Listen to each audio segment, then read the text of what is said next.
अवधूत चिंतन श्री गुरुदेव दत्त समर्थ श्री स्वामी समर्थ सगळ्यांना. तर आज होतं गौरांचं आगमन आणि आगमनाची तयारी बऱ्यापैकी झालेली होती. तर माझं घर आहे सेकंड फ्लोअरवर, म्हणजे मी राहते सेकंड फ्लोअरवर. तर अशा प्रकारे मी पावलं वगैरे काढून घेतलेली होती संपूर्ण पायऱ्यांवर. तर रांगोळी तुम्ही बघू शकताय, सिंपल आणि अगदी सुटसुटीत छान अशी रांगोळी मी माझ्या घराबाहेर काढून घेतलेली होती. तर रांगोळी तुम्हाला कशी वाटली नक्कीच कमेंट्समध्ये सांगाल. तर अशा पद्धतीने या आहेत माझ्या नणंदबाई घेऊन आलेल्या होत्या मुकुटे.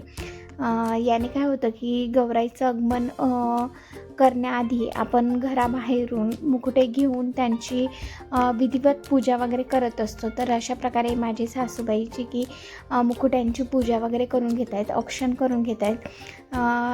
तर तुमच्याकडे सुद्धा अशीच प्रथा आहे का? नक्कीच तुम्ही कमेंट्स करून सांगाल.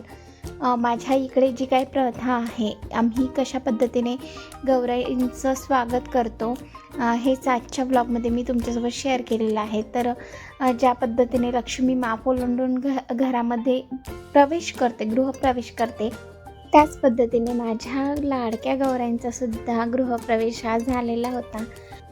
त्यानंतर व्यवस्थित अशी सगळी पूजा वगैरे करून घेतली. अशा पद्धतीने माझ्या गौराईंचं थाटामाटात आगमन हे झालेलं आहे आणि खरंच किती प्रसन्न वाटतं ना. खूप खूप छान आनंदमय वातावरण घरामधलं असतं जेव्हा घरामध्ये गौराईंचं आगमन होतं.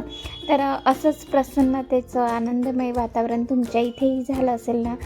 आणि जेव्हा गौराईचं आगमन होतं तेव्हा आम्ही त्यांना पाणी देतो. म्हणजे गौराईंचं आगमन झाल्यानंतर त्यांना पाणी दिलं जातं आणि चहासुद्धा दिला जातो. तर मी इथे गौराईंना पाणी चहा दिलेलं होतं. नंतर नेक्स्ट डे म्हणजे दुसरा दिवस असतो ज्या दिवशी गौराई ह्या जेवत असतात. तर अशा पद्धतीने गौराईंसाठी पुरणपोळी ही प्रत्येक ठिकाणी केली जाते. आमच्या इकडे तर पुरणपोळीच असते. तुमच्या इकडे काय असतं मेनू नक्कीच कमेंट्स करून सांगाल. तर अशा पद्धतीने माझ्या गौराई खूप छान उठून आणि खुलून दिसत होत्या. खूप प्रसन्नतेचं वातावरण माझ्या घरामध्ये झालेलं होतं आणि खरंच किती गोड अशा माझ्या गौराई होत्या, तुम्ही बघितल्याच आहेत. आणि विसर्जनाचा दिवस म्हणजे तिसरा दिवस, ज्या दिवशी की गाठी पाडण्याची प्रथा असते. तुमच्याकडे आहे की नाही माहिती नाही, बट आमच्या इथे तर ज्या दिवशी विसर्जन होतं ना गौराईंचं, त्या दिवशी अशा पद्धतीने जे काही पानं असतात, म्हणजे नागलीची पानं झाली, खोबरं वगैरे अशा बऱ्याच काही वस्तू असतात ठेवलेल्या, त्यांच्या गाठी पाडल्या जातात आणि त्या गाठी ह्या गौराईसमोर ठेवल्या जातात. तर 5 सुवासिनी बोलवायच्या आणि त्यांच्याकडून ह्या अशा पद्धतीचे गाठी वगैरे पाडून त्यांचंसुद्धा हळदी कुंकू त्यांना दिलं जातं आणि नंतर मग गौराईंसमोर त्या ठेवल्या जातात.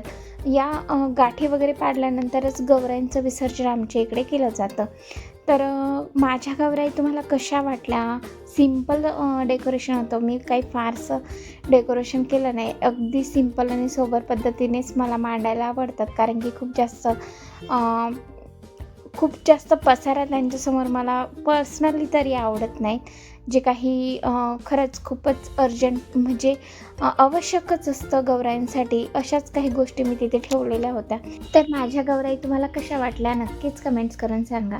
चला तर भेटूयात नेक्स्ट व्लॉगमध्ये, नेक्स्ट व्हिडिओमध्ये. तोपर्यंत good bye, take care, bye.